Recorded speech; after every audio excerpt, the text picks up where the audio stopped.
اور جس شخص کو اللہ گمراہ رہنے دے اس کو کوئی ہدایت دینے والا نہیں۔ اور پہلے یوسف بھی تمہارے پاس کھلی باتیں لے کر آئے تھے، تو جو وہ لائے تھے اس کی طرف سے تم برابر شک ہی میں رہے، یہاں تک کہ جب وہ وفات پا گئے تو تم کہنے لگے کہ اللہ ان کے بعد کبھی کوئی پیغمبر نہیں بھیجے گا۔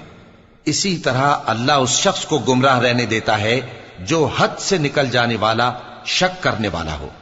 جو لوگ بغیر اس کے کہ ان کے پاس کوئی دلیل آئی ہو اللہ کی آیتوں میں جھگڑتے ہیں، اللہ کے نزدیک اور مومنوں کے نزدیک جھگڑا سخت ناپسند ہے۔ اسی طرح اللہ ہر متکبر سرکش کے دل پر مہر لگا دیتا ہے۔ اور فرعون نے کہا کہ حامان میرے لیے ایک محل بناؤ تاکہ میں اس پر چڑھ کر رستوں پر پہنچ جاؤں، یعنی آسمان کے رستوں پر، پھر موسیٰ کے معبود کو جھانک کر دیکھ لوں، اور میں تو اسے جھوٹا سمجھتا ہوں۔ اور اسی